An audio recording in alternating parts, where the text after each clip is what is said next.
Seja bem-vindo à Cultura Tecido de Plantas. O meu nome é Sérgio e nessa videoaula de hoje nós vamos dar continuidade ao nosso estudo sobre os contaminantes na cultura tecido de plantas. E agora vamos passar por um outro grupo de contaminantes. Qual? Vamos lá para dentro e você vai conhecer quem é esse contaminante. Esse é o nosso universo de trabalho, os contaminantes na cultura tecido de plantas. E vocês já sabem o porquê que é tão importante conhecer os contaminantes e esse problema para quem trabalha com cultura de tecido de plantas. E nós vimos que existem dois principais grupos de contaminantes na cultura de tecido de plantas: as bactérias e os fungos. Na videoaula anterior, nós exploramos o universo das bactérias. Nessa videoaula, nós vamos explorar o universo dos fungos, sem a menor pretensão de esgotar o assunto. Então, este é o nosso objetivo: compreender como que os fungos afetam a cultura do tecido de plantas. E quando a gente fala de fungos, esse é um universo à parte. É simplesmente gigantesco a quantidade de fungos que existe na natureza. E nós conhecemos alguns tipos. Tem vários fungos. Quando se pensa em fungos de uma forma mais negativa, que eles trazem algum tipo de problema, mas não necessariamente. Muitos fungos são benéficos, como por exemplo, quando são utilizados no fermento. Fermento é utilizado levedura, levedura é um tipo de fungo e ele é benéfico para a gente, porque é através da fermentação que nós produzimos o pão. Nós podemos ter cogumelos que são comestíveis e são utilizados na alimentação. Não está mostrado aqui nessa figura, mas existem fungos que são colocados no queijo, para produzir queijos especiais, como por exemplo o gorgonzola. São utilizados fungos específicos que vão dar um sabor todo especial. Mas normalmente se pensa em fungos de uma forma mais negativa, como ele trazendo algum tipo de problema. Como, por exemplo, o fungo que acontece quando nós temos o mofo. É um fungo que está acontecendo, crescendo naquela superfície. E nós temos fungos que acontecem de forma na natureza, e tem alguns fungos, inclusive, são alucinogênicos, que trazem uma alteração na sua região cerebral. E nós temos os fungos que levam a perdas, como por exemplo na pós-colheita, mostrando aqui o penicillium crescendo em laranja, e nós temos aqui morango sendo atacado por fungos que estão crescendo. Isso leva a perdas, mas muitos fungos são efetivamente fitopatogênicos. Então nós temos os fungos que são saprofíticos e temos os fungos que são fitopatogênicos. Eles crescem nas plantas e alteram a sua fisiologia.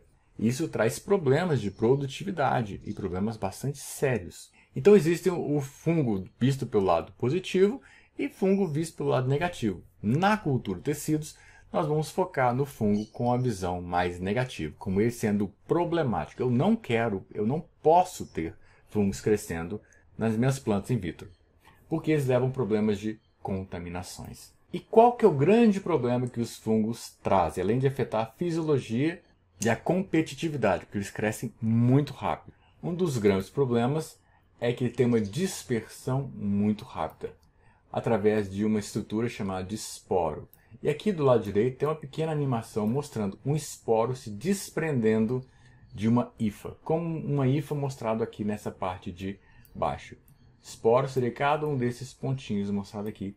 E aqui está mostrando um esporo sendo disperso. Então a dispersão, a propagação dos fungos é extremamente problemática, porque ele se espalha muito rapidamente, muito mais rápido do que uma contaminação bacteriana, sem sombra de dúvida nenhuma. Então esse é o grande problema da contaminação fúngica. E isso faz com que a gente tenha que ter muito cuidado na manipulação dos nossos explantes. Porque se tiver um contaminante, nós corremos um risco muito grande de, sem que a gente veja, ele já esteja contaminado com esporo e nós propagarmos aquela contaminação na cultura de tecidos. E a contaminação fúngica, ela é difícil de ser controlada. E como que a gente pode fazer para tentar controlá-lo? Nós podemos utilizar fungicidas, principalmente quando se faz o pré-tratamento da planta-mãe. Planta-mãe é aquela que vai oferecer os explantes para a gente, principalmente se ela estiver vindo de condições de campo, de uma condição ex vitro. Então nós podemos fazer um pré-tratamento da planta-mãe para que a gente coloque os nossos explantes in vitro.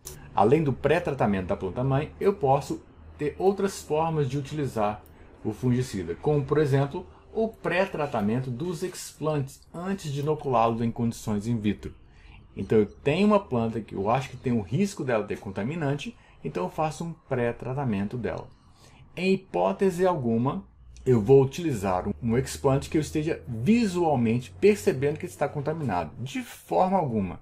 Não tem a ilusão de que você vai conseguir eliminar a contaminação dele. Então você precisa tomar esses cuidados de trabalhar com o que seja visivelmente saudável, sabendo que não necessariamente ele o é.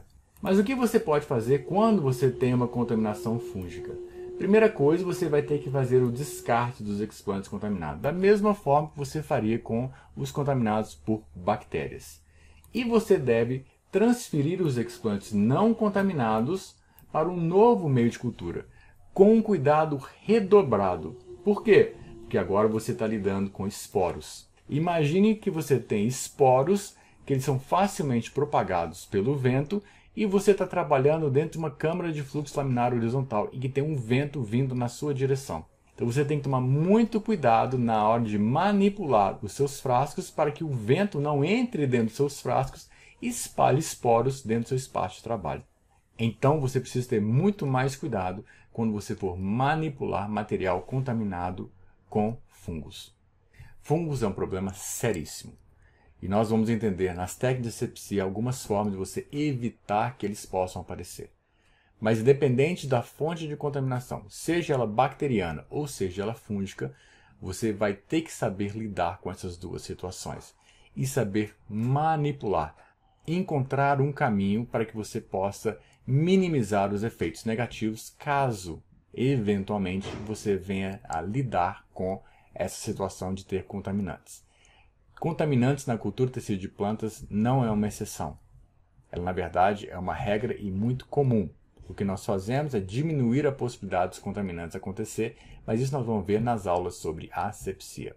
Basicamente, era isso que nós tínhamos que passar para vocês nesta videoaula e nos vemos na nossa próxima videoaula. Até a próxima!